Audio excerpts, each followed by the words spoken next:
Bonjour, je suis José Boussin, donc je suis enseignant au collège Malraux à Granville. Donc on se trouve ici dans le patio. C'est un lieu où on a fondé l'an dernier un club nature. C'est un des ateliers qui est proposé aux élèves le midi et c'est important pour moi car il s'agit de relier les programmes, mes cours, ce qu'on fait en classe, à des actions concrètes.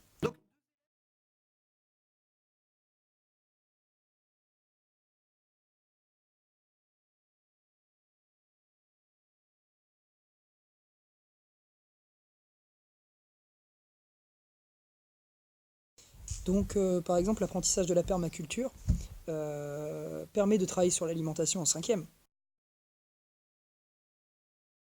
L'agroécologie et l'agro-industrie doivent être étudiées et ça permet de l'étudier de façon très concrète. Donc ici on étudie les interactions entre les êtres vivants et on permet aux élèves de se reconnecter au végétal, à l'extérieur, à l'environnement. Donc pour moi c'est faire de la vraie géographie, la géographie concrète.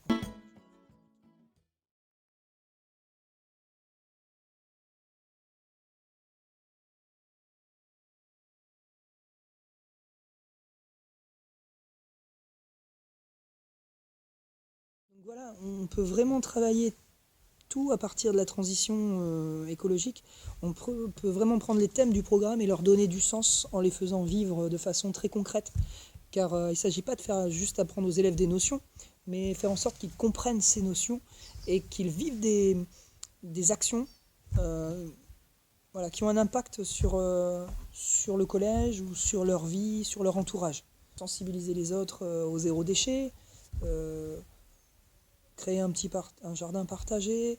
On peut avoir différentes actions en fait qui vont être porteuses de valeurs et de citoyenneté. L'histoire, c'est pareil, je pense qu'il y a des thèmes vraiment qui nous invitent à travailler sur ces questions, comme le travail des paysans au Moyen-Âge, qui nous permet de travailler les saisons, qui nous permet de travailler sur les outils, sur les fruits et légumes à l'époque. Pensons aux grandes découvertes aussi, avec Christophe Colomb, en fait, à la suite de quoi de nombreux légumes sont arrivés d'Amérique. Voilà, dans l'histoire, on peut étudier aussi, on peut faire une histoire des jardins. Une histoire des jardins, c'est très révélateur en fait de la société féodale avec son jardin, le jardin religieux en fait. Euh, et puis ensuite, on va avoir plutôt les jardins de la Renaissance, à Villandry ou ailleurs, en fait, qui sont des jardins d'apparat, pour aller vers des jardins à la française, qui reflètent vraiment la centralisation de la monarchie. Bien sûr, c'est toujours en lien avec le programme. En troisième, par exemple, on travaille les espaces productifs, donc on travaille l'agriculture, l'industrie, le tourisme. On va travailler sur les villes, les aires urbaines. Donc en fait, ce sera l'occasion de travailler sur les villes en transition. Il faut savoir aussi que j'enseigne le MC, et le MC, c'est l'engagement. Et donc comment engager mieux les élèves qu'en leur proposant de faire des actions, de vivre une expérience en fait. C'est-à-dire qu'on ne fait plus l'histoire comme on le faisait il y a 10, 15, 20 ans, où c'est que de l'apprentissage de dates, de la restitution de connaissances. Pour moi, c'est la compréhension. Bien sûr, il y a une partie à apprendre par cœur, il faut avoir des repères. Mais ce qui est important, c'est la compréhension des notions de base et ce qu'on en fait, en fait. Il faut que ça ait du sens. Faire du travail manuel, se reconnecter avec l'environnement, réaliser des actions pour sensibiliser les gens. Donc voilà, en fait, comment je vais rattacher les cours à des situations concrètes pour les élèves. À la fin, ils doivent faire un retour à la classe, c'est-à-dire comment ils ont vécu cette expérience. Voilà, qu'est-ce qu'ils ont compris, qu'est-ce qu'ils ont appris, et ils ont le droit à l'erreur, bien sûr. Ils ont peut-être voulu sensibiliser des gens et ils n'ont rien réussi. Parce qu'il peut y avoir des microbes sur le métal qui endommagent le kéfir.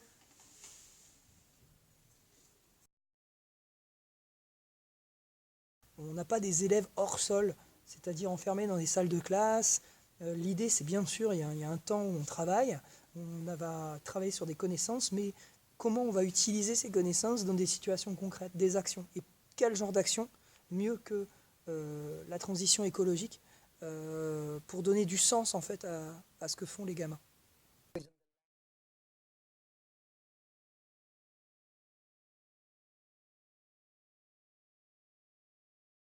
L'école, ce n'est pas un lieu en dehors de la société. On sait très bien qu'avec le changement climatique, leurs vies vont être impactées et il faut trouver des solutions. Donc la responsabilité des enseignants, c'est de proposer des solutions. Il ne faut pas juste être fataliste et dire c'est comme ça. Voilà, les solutions, il y en a plein dans le monde. Donc je vous invite par exemple à lire un ouvrage qui est 1 million de révolutions tranquilles, qui m'a vraiment fait changer la façon de construire mes cours. Donc on commence par des exemples inspirants pour ensuite réaliser des actions concrètes.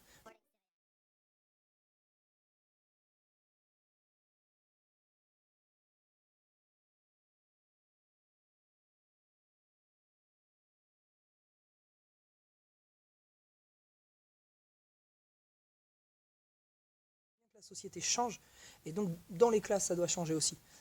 On doit préparer les élèves au monde de demain, ils doivent résoudre des défis collectivement et faire des actions concrètes et sensibiliser les autres, l'entourage, le collège, la classe.